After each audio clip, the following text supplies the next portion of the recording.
Welcome to learning corner. பழமொழி 400ல் இருக்கக்கூடிய 400 பழமொழியை தினமொரு பழமொழியாக பார்த்துட்டு வரோம். அது மட்டும் இல்லாமல் 10 பழமொழியாக ரிவைஸ் பண்ணுறோம். இன்றைக்கி கடைசியாக 10 பழமொழியோட ரிவிஷன் வீடியோ தான் பார்க்க போகிறோம். முதல் பழமொழி, குழிப்பூமி ஆற்றா குழிக்கு. பொருள், தீவினையின் பயன்.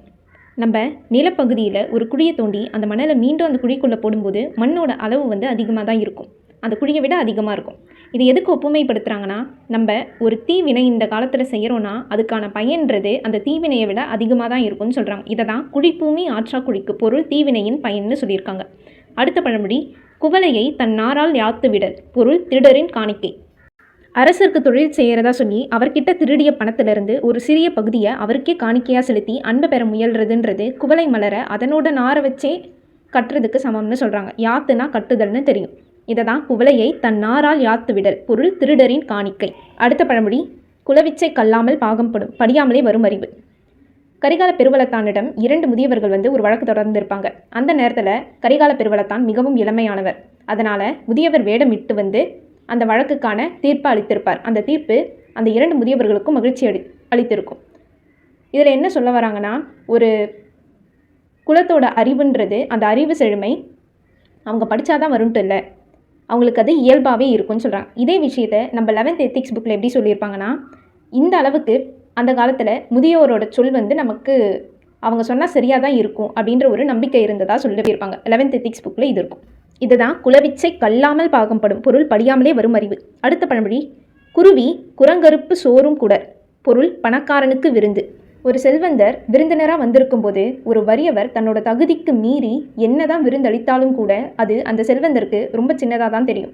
இதை எதுக்கு ஒப்புமைப்படுத்துகிறாங்கன்னா, குருவி தன்னோட தொடையே அறுத்து கொடுத்தாலும் கூட அது ரொம்ப சின்னதாக தான் இருக்கும் அப்படின்றது தான் குருவி குரங்கருப்ப சோறும் குடர். பொருள், பணக்காரனுக்கு விருந்து. அடுத்த பழமொழி, குருட்டுக்கண் துஞ்சிலென் துஞ்சாக்கால் என். பொருள், இறப்பாருக்கு உதவாத பொருள்.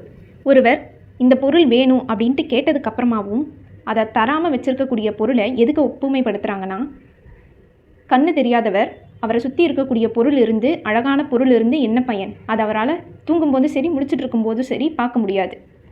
அந்த மாதிரியான பொருள் இருந்து என்ன பயன்? அதுபோல தான் இந்த வறியவர் கேட்டும் கொடுக்காமல் இருக்கக்கூடிய பொருள் இருந்து என்ன பயன் அப்படின்றத தான் குருட்டுக்கண் துஞ்சிலென் துஞ்சாக்கால் என். பொருள், இறப்பாருக்கு உதவாத பொருள். வீடியோவை லைக் பண்ணாமல் பார்த்துட்டு இருக்கிறவங்க லைக் பண்ணிட்டு பாருங்கள். அண்ட் சப்ஸ்கிரைப் பண்ணாதவங்க சப்ஸ்கிரைப் பண்ணிடுங்க. அடுத்த பழமொழி, குரங்கினுள் நன்முகத்ததில். பொருள், நீசருள் பண்புடையார் தோன்றார். குரங்கு கூட்டத்தில் எந்த முகம் அழகாக இருக்குது அப்படின்ட்டு தேடி கண்டுபிடிக்க முடியாது. அதுபோல தான் நீசருள்னா கீழ் மக்கள், அவங்களோட குலத்தில் பண்புடையாரை நம்ம தேடவே முடியாது. அப்படிப்பட்டவங்க இருக்க மாட்டாங்க அப்படின்றத தான் குரங்கினுள் நன்முகத்ததில் நீசருள் பண்புடையார் தோன்றார்னு சொல்லியிருக்காங்க. அடுத்த பழமொழி, குரங்கின் கை கொல்லி கொடுத்து விடல். பொருள், தீயவனுக்கு வழங்க வேண்டாம். அடக்கமான உள்ளமும் தூய்மையான நடத்தையும் இல்லாத ஒரு தீயவன் கிட்ட அரசர் எந்த ஒரு பொருளையும் கொடுக்கக்கூடாது. அந்த பொருள்னால மற்றவங்களுக்கு தீமை தான் விளையும். இதை எதுக்கு ஒப்புமைப்படுத்துகிறாங்கன்னா, ஒரு குரங்கு கையில் கொல்லியை கொடுத்து விட்டால் என்ன பண்ணும்? அது ஊரையே சுட்டு பொசுக்கி விடும். அதுக்கு இதை இணையாக சொல்கிறாங்க. இதை தான் குரங்கின் கை கொல்லி கொடுத்து விடல், தீயவனுக்கு வழங்க வேண்டாம். அடுத்த பழமொழி, குடிக்கெட வந்தால் அடிக்கெட மன்றிவிடல். பொருள், வேரோடு அறுத்து விட வேண்டும். பஞ்ச பாண்டவர்களில் மூத்தவரான தர்மர் தன்னோட குடியை அழிக்க வந்த பகையை பொய் கூறி காப்பாற்றியிருப்பார். இதில் என்ன சொல்ல வராங்கன்னா, ஒரு அறிவுடையோர் தன்னோட குடிக்கு ஒரு ஆபத்து வருது, பகை வருதுன்னும் போது அந்த நேரத்தில் என்ன வேணாலும் பண்ணி அந்த பகையை அடியோடு அறுத்து விடுவாங்க. இதை தான் குடிக்கெட வந்தால் அடிக்கெட மன்றி விடல். பொருள், வேரோடு அறுத்து விட வேண்டும். அடுத்த பழமொழி, குடரொழிய மீவேலி போக்குபவர். பொருள், பொருளால் தர்மம் செய்க. ஒரு சில செல்வந்தர் தன்னோட செல்வத்தை தானும் அனுபவிக்காமல் பிறருக்கும் கொடுக்காம அந்த செல்வத்தை அனுபவிக்காமலே இறந்து போயிடுவாங்க. அவர் செல்வத்தை சேர்த்துட்டோம் அப்படின்ற ஒரு சந்தோஷத்திலேயே இறந்து போயிடுவார். ஆனால் இது ஒரு அற்பமான மகிழ்ச்சி. இது எதுக்கு ஒப்புமைப்படுத்துகிறாங்கன்னா, போர்க்களத்தில் பகைவரை வென்றுட்டோம் அப்படின்ட்டு சந்தோஷப்படக்கூடியவர் தன்னோட குடல் அறுத்து வெளியில் கிடக்கிறத மேலே எடுத்து கட்டிக்கிட்டு நம்ம வென்றுட்டோன்னு சந்தோஷப்படுறதுக்கு சமம்னு சொல்கிறாங்க. அவரே கொஞ்ச நேரத்தில் இறந்துடுவாருன்றது அவருக்கு தெரியாமல் இருக்கும்.